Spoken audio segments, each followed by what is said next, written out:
interacting with the physical objects around us. And there are enormous number of them that we everyday use. Unlike our most computing devices, these objects are much more fun to use with. When you talk about objects, one another thing automatically comes attached to that thing. And that is gestures, how we manipulate these objects, how we use this object in everyday life. We use gestures not only to interact with these objects, but we also use to interact with each other. Like gesture of namaste, maybe to respect someone, or maybe in India, I don't need to teach a kid that this means 4 run in cricket. It comes as a part of our everyday learning. So I'm very interested from beginning that how can our knowledge about everyday objects and the gestures and how we use this object can be leveraged to our interaction with the digital world. Rather than using a keyboard and mouse, why can I not use my computer in the same way that I interact in the physical world? So I started this exploration around 8 years back, and it literally started with a mouse on my desk. Rather than using that for computer, I actually opened it. And most of you might be aware that in those days, the mouse used to come with a ball inside, and there are 2 rollers that actually guides the computer that where the ball is moving, and accordingly where the mouse is moving. So I was interested in these 2 rollers. And I actually wanted more, so I borrowed another mouse from a friend, never returned him, and I have now 4 rollers. What interestingly I did with these rollers is basically, I took them off from these mouses and then put in a one line. It had some strings and pulleys and some spring. And what I got is basically a gesture interface device that actually acts as a motion sensing device made out of $2. So here, whatever movement I do in my physical world is actually replicated inside the digital world just using this small device that I made around 8 years back in 2000. Because I was interested in integrating these 2 worlds, I thought of sticky notes. I thought, why can I not connect the normal interface of physical sticky note to our digital world? A message written on a sticky note with my mom on a paper can come to an SMS, or maybe a meeting reminder automatically syncs with my digital calendar. And a to-do list automatically syncs with you. But you can also search in the digital world, or maybe you can write a query saying, what is Dr. Smith's address? And this small system actually prints out. So it actually acts as a paper input-output system, just made out of paper. In one another exploration, I thought of making a pen that can draw in 3 dimensions. So I implemented this pen that can help designers and architects not only think in 3 dimensions, but they can actually draw so that it's more intuitive to use that way. Then I thought, why not making a Google map, but physical world? Rather than typing a keyword to find something, I put my objects on top of that. If I put a boarding pass, it will show me where is your flight gate. A coffee cup will show you where you can find more coffee, or where you can trace that cup. So this was some of the earlier explorations I did, because the goal was to connect these 2 worlds seamlessly. Among all these experiments, there was one thing very common. I was trying to bring a part of the physical world to the digital world. I was taking some part of the objects or anything intuitiveness of the real life and bringing them to digital world. Because the goal was to make our computing interfaces more intuitive. But then I realized that we humans actually are not interested in computing. What we are interested is in information. We want to know about things. We want to know about dynamic things going around.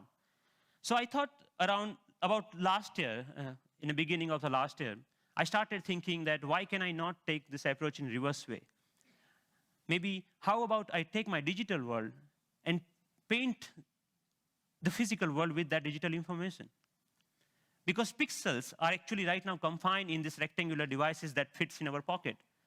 Why can I not remove this confine and take that to my everyday objects, everyday life, so that I don't need to learn the new language for interacting with those pixels? So in order to realize this dream, actually I thought of putting a big size projector on my head. I think that's why it's called head-mounted projector, isn't it? I took it very literally and took my bike helmet, put a little bit cut over there so that project actually fits nicely. So now what I can do, I can augment the world around me with this digital information. But later I realized that I actually wanted to interact with those digital pixel also. So I put a small camera over there that acts as a digital eye. Later, we moved to a much better or consumer-oriented pendant version of that many of you are now knowing as SixthSense device. But the most interesting thing about this particular technology is that you can carry your digital world with you wherever you go with you. You can start using any surface or any wall around you as an interface. The camera is actually tracking all your gestures. Whatever you are doing with your hands, it's understanding that gesture. And actually, if you see, there are some color markers that in the beginning version we were using over there. You can start painting on any wall, that you stop by a wall and start painting on that wall. But we are not only tracking here one finger. We are giving you the freedom of using all the both of hands. So you actually can use both of your hands to zoom into or zoom out a map just by pinching operation over here. The camera is actually doing just getting all the images, it's doing the age recognition and also the color recognitions, and like so many small algorithms are going inside. So technically it's a little bit so complex, but it gives you an output which is more intuitive to use in some sense. But I'm more excited that you can actually take it outside. Rather than getting your camera out of your pocket, you can just do the gesture of taking a photo, and it takes photo for you, right? Thank you. And later, I can find a wall, anywhere a wall, and start browsing these photos. Or maybe, okay, I want to modify this photo a little bit and send it as an email to a friend. So we are looking for an era where computing will actually merge with the physical world. And of course, if you don't have any surface, you can start using your palm for simple operation. I'm here, I'm dialing a phone number just using my hand. Yep. The camera is actually not only understanding your hand movements, but interestingly, it's also able to understand what objects you are holding in your hand. What we are doing here is actually, for example, in this case, the book cover is matched with so many thousands of, or maybe millions of books online, and checking out which book it is. Once it has that information, it finds out more reviews about that, or maybe New York Times had a sound overview on that, so you can actually hear on a physical book as a review of a sound. Gave a famous talk at Harvard University. This was Obama's last visit last week Thank to you, MIT. And in particular, I want to thank two outstanding MIT So I was seeing the live of his talk outside in just a newspaper. Your newspaper will show you live of your weather information rather than having updated like you have to check your computer in order to do that, right?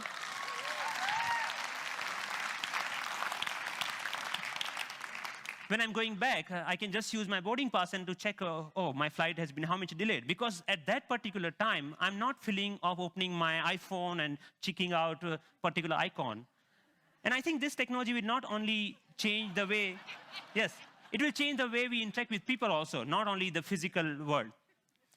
The fun part is like I'm going to Boston Metro and playing Pong game inside the train on the ground, right? And I think the imagination is the only limit of what you can think of when this kind of technology merging with the real life. But many of you argue, actually, that all of our work is not only about physical objects. We actually do lots of accounting and paper editing and all this kind of thing. What about that? And many of you are actually excited about the next generation tablet computers to come out in the market. So rather than waiting for that, I actually made my own and just using a piece of paper. So what here I did is remove the camera, all the cameras, webcam, have a microphone inside that camera. I removed that microphone from that, and that just pinch that, like I just make a clip out of that microphone and clip that to a piece of paper, any paper that you found around. So now the sound of the touch is exactly getting me when exactly I'm touching the paper. But the camera is actually tracking where my fingers are moving. You can, of course, watch movies. Good afternoon. My name is Russell, and I am a wilderness explorer in Tribe 54. And you can, of course, play games. Here, the camera is actually understanding how you're holding the paper and playing the car racing game.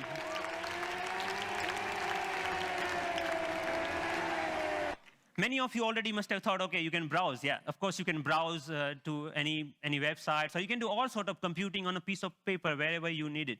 So, but more interestingly, I'm interested that how we can take that in a more dynamic way. When I come back to my desk, I can just pinch that information back to my desktop so that I can use my full-size computer.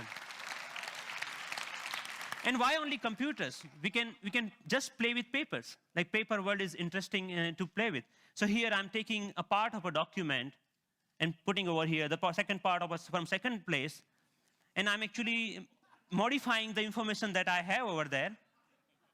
Yeah, and then I'm saying, okay, this looks nice. Let me print it out, that thing. So I have a now printout of that thing, and now, so the workflow is more intuitive the way that we used to do before, maybe 20 years back, rather than now switching between these two worlds. So as a last thought, I think that integrating information to our everyday objects will not only help us to get rid of the digital divide, the gap between these two worlds, but will also help us in some way to stay human, to be more connected to our physical world. And it will actually help us not end up being machines sitting in front of another machines. So that's all. Thank you.